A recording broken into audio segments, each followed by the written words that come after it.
Di balik kewibawaan seragam coklat yang menjadi lambang pengayom masyarakat, sebuah penderitaan kelam tersembunyi di balik dinding markas kepolisian.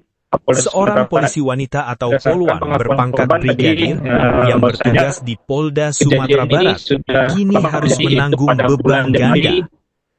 Bukan hanya menjadi korban dugaan pelecehan seksual oleh atasannya sendiri, yang merupakan seorang perwira menengah berpangkat ajun komisaris besar polisi atau AKBP, dia kini juga harus menghadapi teror tak kasat mata.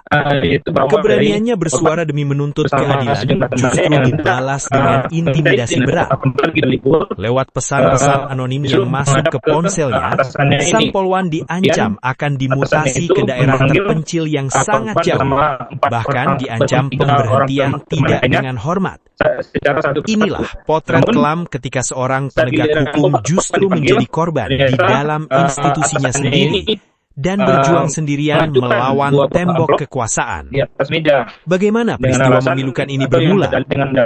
Berdasarkan pendampingan dari Lembaga Bantuan Hukum Padang, kasus ini berakar pada pertengahan Januari 2026.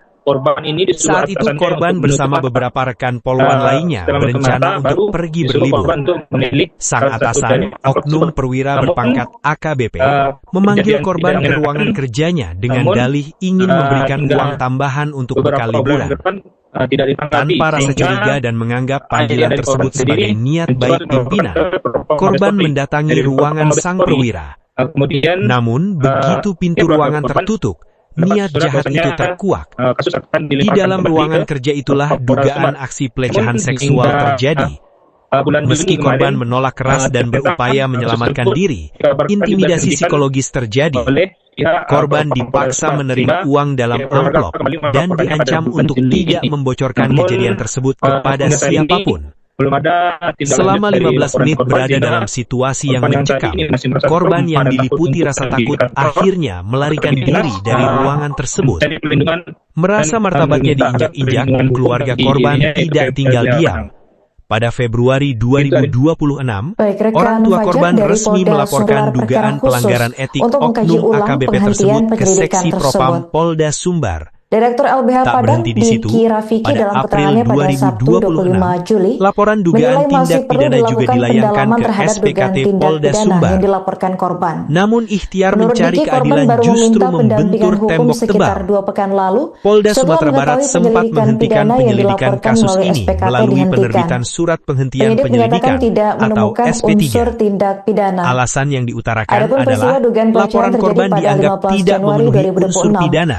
Pada saat itu korban Keputusan ini dipanggil ke memicu ruangan protes keras atasannya dari yang LBH berpangkat Padang Ajun yang Komisaris mendampingi Besar korban. Polisi atau AKBP. LBH Padang menilai Di penyidik ruangan tersebut mengabaikan korban diduga bukti-bukti mengalami elektronik pelecehan yang seksual. valid dan mengabaikan Meski relasi penyelidikan kuasa pidana yang sangat dihentikan, timpang Diki menegaskan antara seorang proses dugaan AKBP pelanggaran dan etik terhadap bawahannya terduga yang pelaku berpangkat masih brigadir. berjalan di Bitpropam Korban Polda yang harus Sumbar. terus bekerja satu atap di LBH Padang Polda berharap Sumatera Kapolda Barat Sumbar tak hanya menangani mengalami perkara ini trauma secara mendalam, profesional, tetapi juga transparan, tekanan dan sosial akuntabel. dan sanksi Mereka sosial juga di menekankan lingkungan pentingnya kerjanya. perlindungan bagi korban Luka mengingat psikologis adanya korban relasi kuasa semakin dengan diperparah terduga ketika pelaku. ancaman mulai berdatangan. Tribunpadang.com telah Setelah mencoba laporan menghubungi kasus ini Kabid mencuat, Humas Polda korban Sumbar, menerima Kombes Pol serangkaian teror Susmawati melalui Rosya, pesan singkat untuk dari melakukan nomor yang konfirmasi. tidak dikenal. Namun hingga berita ini diturunkan, Ancaman pesan itu dan menyasar panggilan karir telepon dan belum masa mendapat depannya di tanggapan. kepolisian. Sementara itu, Korban Bitpropam digertak Polda akan Sumbar dipindah melalui unggahan tugaskan di akun atau Instagram dimutasi ke resminya dinas menyatakan terpencil perkara yang tersebut sudah sangat jauh ditangani dari dan diproses keluarganya sesuai aturan jika yang terus berlaku. melanjutkan perkara ini.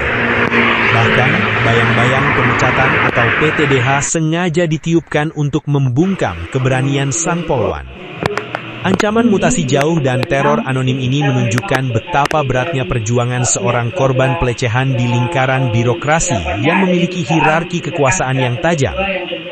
Keberanian korban untuk bertahan di tengah gempuran intimidasi ini menjadi simbol perlawanan terhadap oknum yang menyalahgunakan wewenang.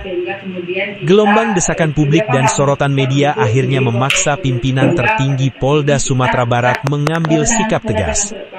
Kapolda Sumatera Barat, Irjen Pol Jati Wijoto Abadi, menyatakan secara terbuka bahwa dirinya tidak akan memberikan toleransi sedikitpun terhadap anggota Polri yang melanggar hukum dan etik tanpa memandang pangkat ataupun jabatan.